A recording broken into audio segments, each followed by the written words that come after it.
What have I been sewing in the month of January? Stay tuned to find out.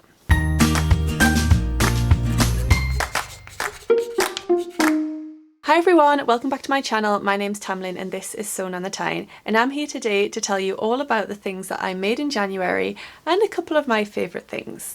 Just before we get on to what I've been sewing up, I'm wearing the Tabitha Tee shirt by Tilly and the Buttons. This is a pattern in the Make It Simple book.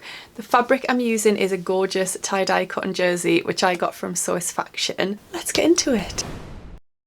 So if you watched my planning video at the start of January or my mid-month catch-up halfway through January, you'll know all about my 5-point sewing plan and how I was going to organise my plans for the month.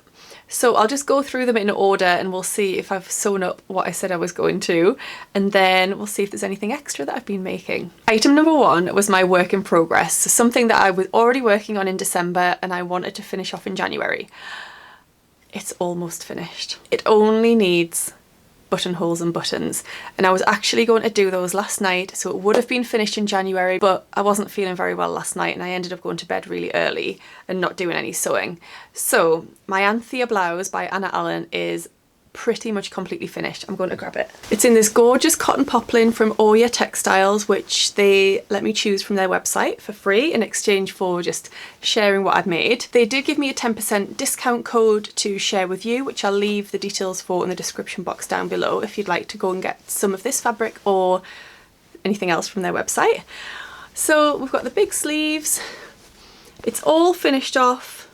The sleeves are finished with binding. The hem is just turned up twice and then stitched with my edge stitching foot, which is a revelation and I absolutely adore it and would highly recommend it if you don't use one already. The neatest top stitching I've ever done. The neck is bound with bias binding as well, and like I say, it's just waiting for the buttonholes and the buttons. I picked up the buttons from First for Fabrics. It won't take me long to finish that off. I'll share that finish make with you at the end of February and you can see me wearing it and I can talk through the fit and things like that. Item number 2 was my quick win, which was the Blackwood Cardigan by Helen's Closet. I did finish that off. I sewed it up as part of a little challenge I set myself, which there's a video for if you haven't already watched it, go and check it out. But yes, this has been finished and worn lots already in the month of January.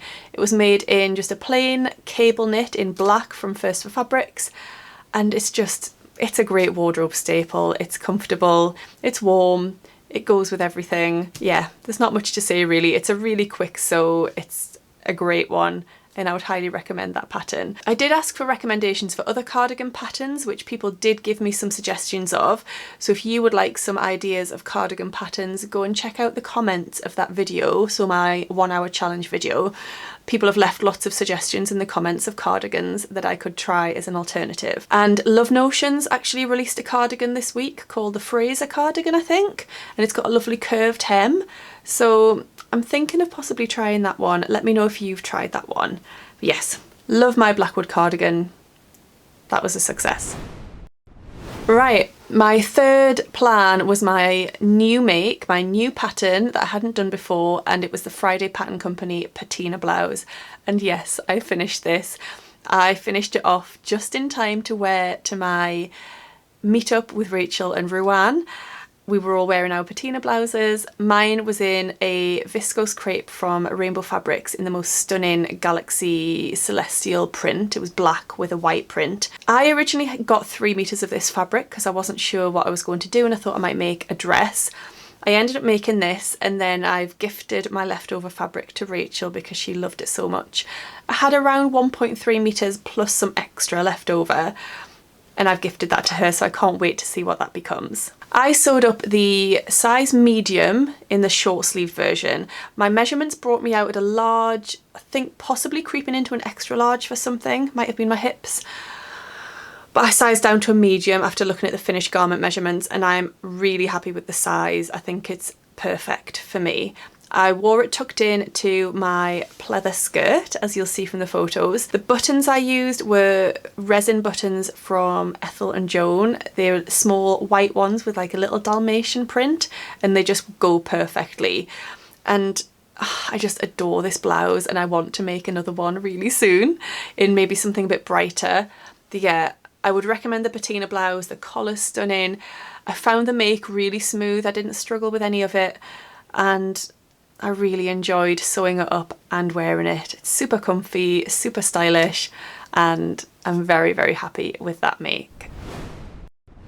Right, my fourth step on the plan was my involved or complex make, and the intention never was to finish this off in the month. It was just to start on it, and I have, because I've cut it out, which was kind of what I wanted to get done. I'm making the Ilford Shacket, so the shirt version of the Ilford by Friday Pattern Company, in a gorgeous rainbow tartan fabric, which the rag shop has provided for me to do a blog post for them. So I've cut it all out. I haven't decided on my pockets yet, and I think I'm going to maybe construct it all and then decide which pockets, because they're just going to be patch pockets attached to the front. I'm going to just decide on those once I've finished it, I think.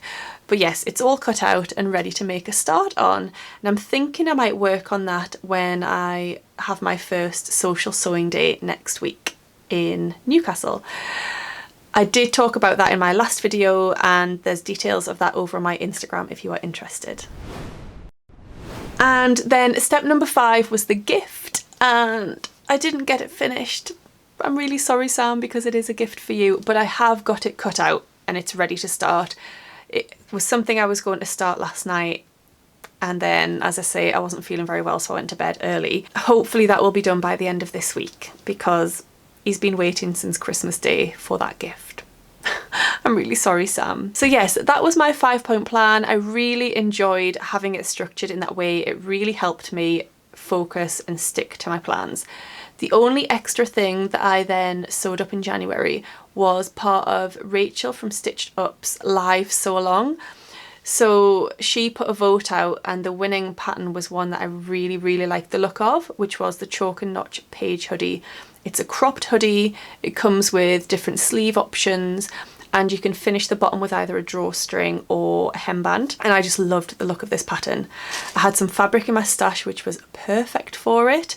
It was a French terry from Wattle and Slate called Pastel Skies. I then took it into work and chose some ribbing fabric to use to line the hood and for the cuffs. And I got my eyelets there as well for the holes on the hood and the hem to feed the drawstring through. And I got my drawstring from First for Fabrics as well. I've since replaced that drawstring with a pink drawstring because I wanted it to be a better colour match. But yeah, I absolutely am head over heels in love with the Page Hoodie. It's right up my street. It's totally my style. It looks great with high-waisted jeans, which I wear a lot. My waist is quite small, and I like high-waisted jeans or things that really bring the waist in. And then the Page Hoodie, when I sort of took that draw the drawstring in and took it under, it just looks really good, I think, with those high-waisted jeans and a belt, and it's really my style. I chose the balloon sleeve version, which was a little bit faffy, mainly because when I was attaching one of my cuffs, my gathering stitches snapped, which was really frustrating, and I was partway through overlocking the cuff on. I should have basted it first before I went onto my overlocker. That was my fault. So that's what I'll do next time. But I adore this hoodie, and I already want to make a few more. I always think it's funny when people say, if people finish a make and then they say, oh, I want to make loads more of the same pattern, but actually I really do, because I adore that hoodie. I made a size 10, which I think my measurements fell into a 10 and a 12, and I decided on the size 10 based on the finished garment measurements and, you know, how comfy and cozy I wanted it to be. But I just love it so much. The fabric's incredible, the style. I really enjoyed the sew along with Rachel. It was great. I loved it. I would highly recommend that pattern. If you're going to install the eyelets, or grommets, as they're also called, I would recommend the prim pliers rather than the little tool that you get within the pack of eyelets. I found them really simple to install with the pliers. So yeah, I would recommend those. But yes, that is everything that I got sewn up in January. A really successful month. I'm really happy with what I completed and what I almost completed. And I'm looking forward to using my 5-step plan for February.